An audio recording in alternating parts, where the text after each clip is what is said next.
అసలు చక్రవర్తి ఎవరో కూడా అత్తయ్యకి తెలీదు. మాకైనా అతను ముఖపరిచయం ఉన్నాడు, కానీ అత్తయ్యకి అసలు పరిచయమే లేడు. అలాంటి మనిషి ఎందుకు చక్రవర్తిని చంపుతుంది? ఒకవేళ వీళ్ళిద్దరూ కలిసి ఇంకెవరినైనా కాపాడే ప్రయత్నంలో ఉన్నారా? కేవలం మా నాన్న నన్ను కాపాడాలనే ఉద్దేశంతోనే ఈ నేరం తన మీద వేసుకున్నాడు.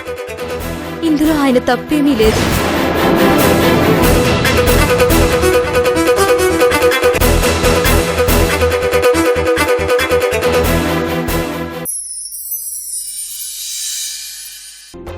రఘుకి సంబంధించిన పాస్పోర్టుని పోలీసు వారు స్వాధీనం చేసుకోవలసిందిగా ఆదేశిస్తూ ప్రతిరోజు పోలీస్ స్టేషన్కి వచ్చి సంతకం చేయాలని, పోలీసు వారికి చెప్పకుండా ఊరు వదిలి వెళ్లకూడదని రఘుని ఆదేశిస్తూ తీర్పు ఇస్తున్నాను.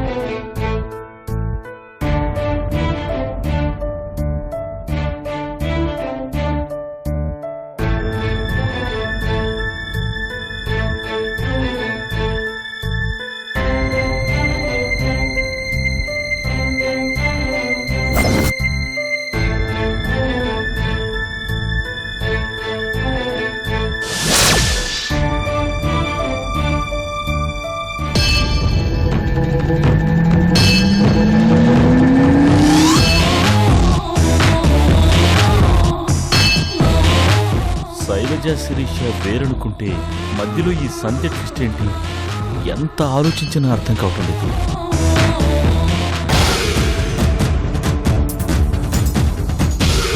ఏంటన్నయ్య ఇది?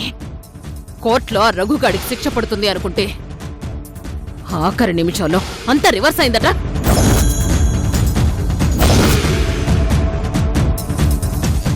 మనం ఎలాగూ వాణ్ణి జైల్లో చంపించలేకపోయాం. కనీసం శిక్ష అయినా పడేలా చేస్తామనుకుంటే అలా ఎలా తప్పించుకున్నాడు? వాడెక్కడ తప్పించుకున్నాడు? అదే తప్పించింది. ఎవరు తప్పించింది? అది అర్థం కాకే ఇందాకటి నుంచి జుట్టు పెక్కుంటున్నాను. అదేంటి? ఏంటంటే ఏం చెప్పరు చెల్లెమ్మ. నిన్నటిదాకా శైలజ లాంటి శిరీషను చూసామనుకున్నాం. ఈరోజు శిరీష లాంటి సంధ్య అనేది ఇంకోతుందని తెలిసింది. ఏంటి? శిరీష లాంటి సంధ్య? మధ్యలో ఇదెవరు? ఎవరంటే ఆ రఘుగాడి కూతురేనంట. రఘు కూతురా? మరి శిరీష? అది ఇంకొకటి కూతురు. అయితే శైలజ? ఇది వేరే వాడి కూతురు. ముగ్గురికి ముగ్గురు కూతుళ్ళు పుడితే ముగ్గురు ఒకే రూపంలో ఎలా ఉన్నారు? ఇలాంటి టెక్నికల్ క్వశ్చన్ అడిగితే నేనేం చెప్పను. అది అర్థం కాకే జుట్టు పిక్కుంటున్నాను. ఆ సంధ్య ఎవరో కాని అది వీడియో సందేశం పంపించి చక్రవర్తి చావుకు కారణం నేనే, మా నాన్నకి ఏ సంబంధం లేదు అని చెప్పింది. అది సంధ్యేనని ఎలా చెప్పగలరు? శిరీషే ఆ పని చేసుండొచ్చుగా. అసలు సంధ్య అనేది ఉంది అని గ్యారంటీ ఏంటి? నీకొచ్చిన డౌటే నాకు వచ్చింది. కాని సంధ్య అనేది రఘు కూతురనేది కన్ఫామ్. అలాగే శిరీష్ అనేది కృష్ణరాజు అనే మిలియనీరు కూతురనేది కూడా కన్ఫామ్. మరి మధ్యలో ఈ శైలజ ఎవరు? అదే అర్థం కావడం లేదు. అసలు శైలజ శిరీష ఒక్కరేనా, లేక శైలజ సంధ్య ఒక్కరా? అదీగాక శైలజ అటు శిరీషిగా సంధ్యగా నాటకమాడుతుందా? అన్నయ్య, నువ్వు చెప్పేది నాకు ఏం అర్థం కావడం లేదు. నాకు మాత్రం అర్థమై ఏడ్చిందా?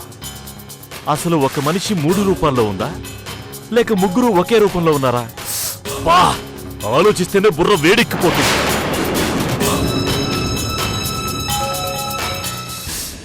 ఏదైతేనే చివరికి ఆ సంధ్యానా అమ్మాయి పంపిన వీడియో ఆధారంగా కోర్టులో కేసు ముందుకు వెళ్లకుండా ఆగింది. మరి ఆ సంధ్యని పట్టుకోవాలని చెప్పలేదా? కోర్టు చెప్పింది, కాని సంధ్య దొరకాలి కదా.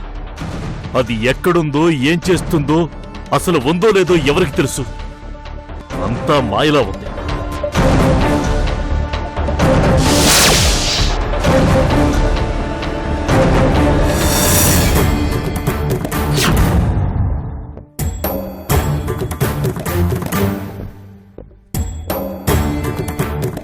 అసలు ఈ కేసు ఇంత పెద్ద మలుపు తిరుగుతుందని అస్సలు అనుకోలేదు అంకుల్. నిజంగా సంధ్య ఆ వీడియో పంపించుండకపోతే మీకు బెయిల్ దొరికేదే కాదు. నిజంగా సంధ్య చాలా మంచి పని చేసింది.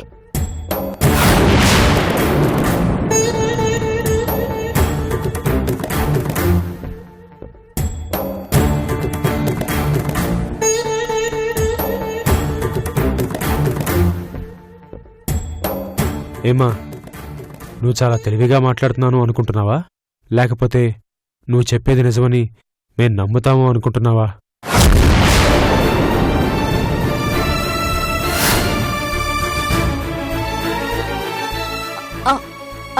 అదేంటి అంకుల్ అలా అంటారు? ఎలా అనాలమ్మా? ఇది నువ్వు చేసిన పనేగా. నువ్వు చెప్పకపోయినా మాకు అర్థమైంది. ఏంటి నేను చేసిన పనా? ఏది? సంజయ్ పంపించినట్టుగా వీడియో పంపించడం నువ్వు చేసిన పనేగా. నన్ను కాపాడడం కోసం లేని సంజయ్ పేరుని తన రూపాన్ని వాడుకున్నావు. సంజయ్ పంపించినట్టుగా వీడియో పంపించావు. ఇప్పుడేమో నీకేమీ తెలియనట్టుగా నటిస్తున్నావు. ఎందుకమ్మా, ఎందుకిలా చేస్తున్నావు? శిరీష, నన్ను కాపాడాలనే ఉద్దేశంతో నువ్వు మరో ఆడపిల్లని చిక్కుల్లో పడేశావు. ఏ పాపం తెలియని సంజని అనవసరంగా ఈ కేసులో ఇరికించావు. ఏంటంకుల్ మీరనేది? నేను సంధ్య పేరు వాడ్డమేంటి? నేను సంధ్యలా వీడియో పంపించడమేంటి? నిజంగా నాకేం తెలీదు.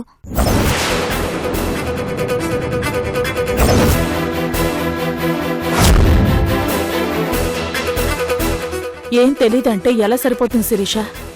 ఆ రోజు గొడవ జరిగింది నీకు ఆ చక్రవర్తికి. వాడు నీ వెంట పడి నిన్ను పాడు చేయబోతుంటే కదా ఇదంతా జరిగింది. అలాంటిది ఇప్పుడు సంధ్య వచ్చి నా వల్లే చక్రవర్తి చనిపోయాడని ఎలా చెప్తుందమ్మా? నువ్వు లోకాన్ని మోసం చేసినా మాకైతే అబద్ధం చెప్పలేవు.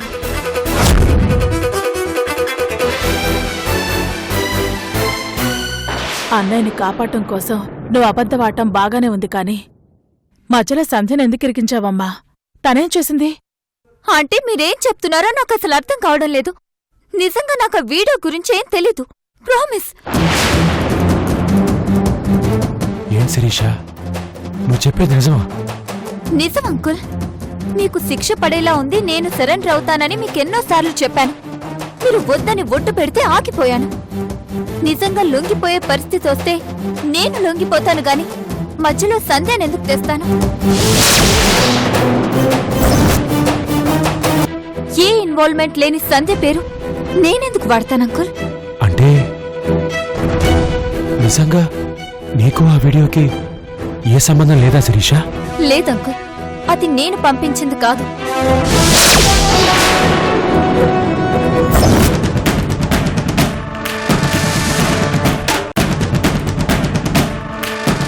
ఏంటనియా ఇదంతా? నాకంతా అయోమయంగా ఉంది. నిజంగా శిరీష్కి ఏమీ తెలియదంటోంది. మరైతే సంజయ్ పంపించిందా? అసలు ఈ విషయాలన్నీ సంధ్యకి ఎలా తెలుసు? మన ముగ్గురి మధ్య ఉన్న రహస్యం సంజయ్ ఎలా తెలుసుకుంది? ఎలా ఈ టైంకి సీడీ పంపించింది? నాకంతా విచిత్రంగా ఉంది. అదే నాకు అర్థం కావట్లేదమ్మా. అసలు ఇంతకాలం సంజయ్ ఎక్కడుంది? ఏం చేస్తోంది? ఒకవేళ తను అజ్ఞాతంలో ఉంటూనే మనల్ని అబ్జర్వ్ చేస్తోందా? అలాంటప్పుడు ఉష చనిపోయిందని తెలిసినప్పుడే బయటికి రావాలి. పోనీ గౌరీ కనిపించలేదు అని తెలిసినప్పుడైనా బయటికి రావాల్సిందిగా. అప్పుడు కాదని ఈ రోజే ఎలా వచ్చింది? అసలు అసలు తనెక్కడుంది? ఎక్కడుంటే ఏముందాంటీ? సమయానికొచ్చి అంకుల్ని కాపాడింది. ఈరోజు అంకుల్ బెయిల్తో అయినా బయటపడ్డారు అంటే దానికి కారణం ఖచ్చితంగా సంధ్యే.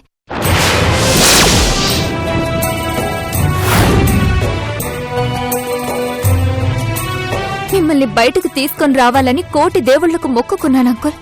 చివరకు సంధ్యే దేవతలా వచ్చి నా మొర ఆలకించి మిమ్మల్ని కాపాడింది.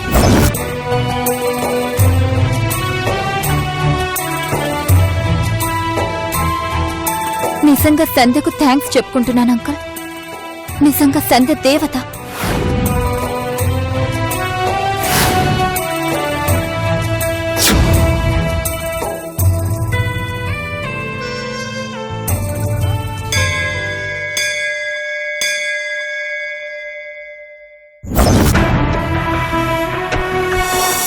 ఇదంతా నాకేం అర్థం కావట్లేదు. అసలు సంధ్యల వీడియో పంపించడం ఏంటి? సంధ్యకి చక్రవర్తికి ఏంటి సంబంధం? అతన్ని చంపాల్సిన అవసరం తనకేంటి? నాకేం అర్థం కావట్లేదురా. నాకు అదే తెలియటం లేదమ్మా. అసలు ఇంతవరకు సంజయ్ ఎక్కడుందో తెలీదు, ఎలా ఉందో తెలీదు. ఇంతకాలం జాడ తెలియని మనిషి ఉన్నట్టుండొచ్చింది. అసలు తనకి ఈ కేసుకి సంబంధం ఏంటి? అదే అంతుపట్టడం లేదురా. సంజయ్ చేసిన దారుణానికి మనందరికీ దూరం అయిపోయిన సంధ్య చాలా కాలం తర్వాత వచ్చి బిడ్డను అప్పగించి వెళ్ళిపోయింది. అలా వెళ్ళిన మనిషి ఇంతవరకు ఆచూకీ తెలీదు. అలాంటిది ఇలా ఎలా? లేదమ్మా, దీని వెనక ఏదో చాలా పెద్ద మిస్టరీ ఉంది. మనకు తెలియకుండా ఏదో జరుగుతుంది. ఎవరు ఎవరిని కాపాడుతున్నారో తెలియటం లేదు. ఎవరి వల్ల ఎవరు ఈ కేసులో ఇరుక్కున్నారో అర్థం కావడం లేదు. కానీ ఒకదానితో ఒకటి ఏదో సంబంధం ఉంది. నిన్నటిదాకా నాన్న నిజం దాచాడనుకున్నాను. ఈరోజు అత్తయ్య ఆ కేసు తన మీద వేసుకోవాలని చూసింది. అంతలో సంజయ్ బయటకొచ్చింది. ఎవరికి టచ్లో లేని సంజయ్కు ఈ విషయాలు ఎలా తెలిసాయి?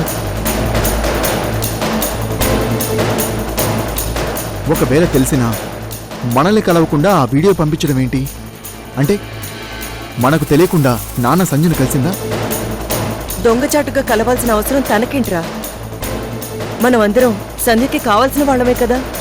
మనల్ని కాదని మీ నాన్నగారిని ఎలా కలుస్తుంది?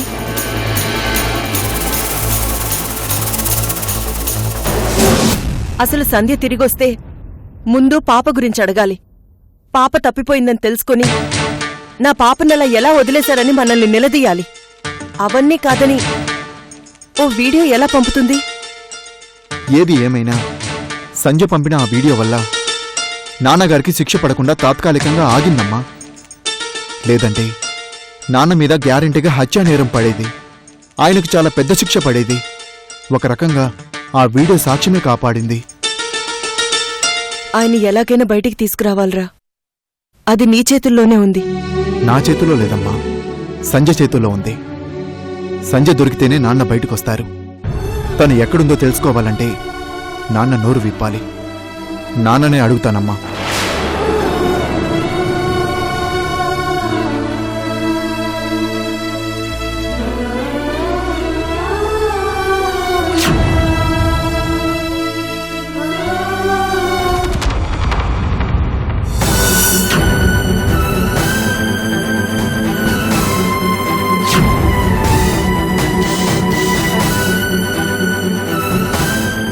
అంటే మీరేం చెప్తున్నారో నాకు అసలు అర్థం కావడం లేదు.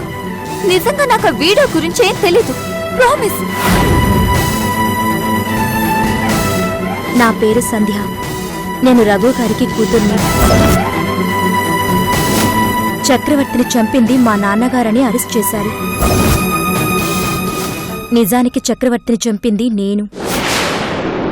సంధ్య, నీ బిడ్డని మాకు అప్పగించి దూరమైన నువ్వు మళ్ళీ ఇలా ఎందుకు చేసావమ్మా?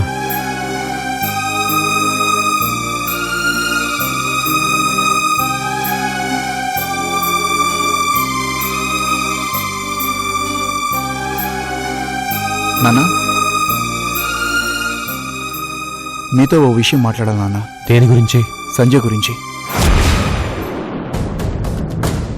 సంజయ్ మిమ్మల్ని ఎప్పుడు కలిసింది?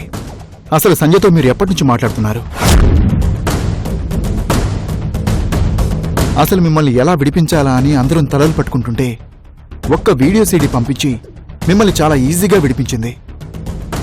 తన వల్ల చక్రవర్తి చనిపోయారనే ఒకే ఒక్క మాటతో మీకు ఈజీగా బెయిల్ వచ్చింది.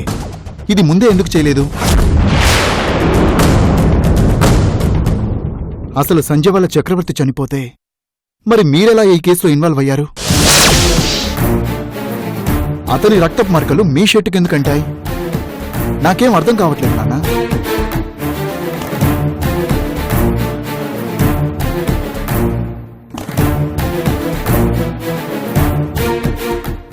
నాకు అర్థం కాని ప్రశ్నలు చాలా ఉన్నాయిరా. కానీ అన్నింటికి నాకు తెలిసిన సమాధానం ఒక్కటే: మౌనం. ఇలా ఎంతకాలం మౌనంగా ఉంటారు నాన్న? మౌనంగా ఉంటే మంచి వాళ్ళనుకుని మిమ్మల్ని వదిలేస్తారనుకుంటున్నారేమో మీరు. అది జరిగే పని కాదు. చట్టం వదిలిపెట్టదు. ఈరోజు నేను అడిగే ప్రశ్నలే రేపు మిమ్మల్ని అడుగుతారు. పోలీసులు అడిగే విధానం కూడా వేరే ఉంటుంది. దయచేసి నిజం చెప్పండి నాన్న.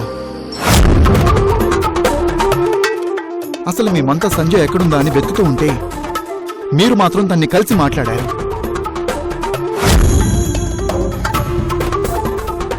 సంజయ్ మా అందరికీ శత్రువేం కాదు నాన్న. మరి మా దగ్గర తన గురించి ఎందుకు దాచారు? ఉష కోసం పాపని వదిలిపెట్టిపోయిన సంధ్య తిరిగొచ్చిందంటే మేం మాత్రం సంతోషించమా? మాకెందుకు చెప్పకుండా దాచారు? అసలు నిజంగా ఆ వీడియో పంపించింది సంజయనా లేక సంజయలా ఉండే శిరీషనా? ఎరా, ఇందాకటిదాకా సంజయ్ది అని అడిగావు, ఇప్పుడు శిరీష్ను అనుమానిస్తున్నావు. మొత్తానికి పోలీసు అనిపించుకున్నావురా. ఏం చేయి నాన్న, ఇప్పుడు సంజయ్ని పట్టుకోవడం నా డ్యూటీ. అసలు సంజయ్కి చక్రవర్తికి సంబంధం ఏంటి? అసలు చక్రవర్తి ఇంట్లో సంజయ్ ఫోటో ఎందుకుంది? చక్రవర్తి చావుకి సంజయ్లా కారణమైంది. ఇలా బయటపడాల్సిన ప్రశ్నలు చాలా ఉన్నాయి నాన్న. నిజం చెప్పండి, అసలు సంజయ్ ఇప్పుడు ఎక్కడుంది? అది చెప్పాల్సింది నేను కాదురా, నువ్వే కనిపెట్టి నాకు చెప్పు. సంజయ్ నేను కలవాలి.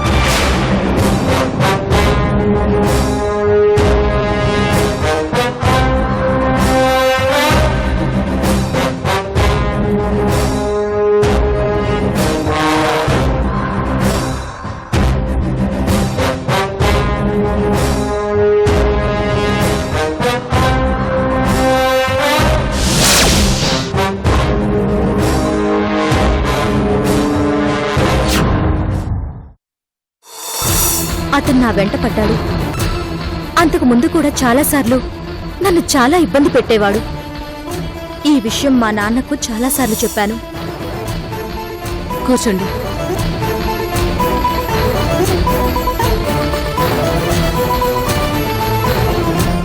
ఆయన గొంతు పిసికి చంపబోతుంటే నేనే ఆవేశంతో చక్రవర్తి తల పగలగొట్టాను. ఈ వీడియోని చూస్తుంటే మీకేమనిపిస్తోంది? ఈ వీడియోలో ఉన్న సంధ్య ఖచ్చితంగా మీ చెల్లెలు సంధ్యనని చెప్పగలరా? అంటే సంజయ్ కాదు అంటారా? సంధ్య అయితే అలా ఉంటుందంటారా? జీవితంలో తను ఎదుర్కొన్న సమస్యలకి, తిన్న ఎదురు దెబ్బలకి చిక్కి సగమైపోవలసిన మనిషి అలా ఉంటుందంటారా? పైగా మావయ్య గారు ఉరిశిక్ష పడేంత పెద్ద కేసులో ముద్దాయిగా ఉంటే, అది తన వల్లే ఆ కేసు ఆయన మీద పడితే నిజంగా సంధ్య అయితే చూస్తూ ఊరుకుంటుందా? తను స్వయంగా వస్తుంది కానీ ఇలా వీడియో పంపిస్తుందా చెప్పండి?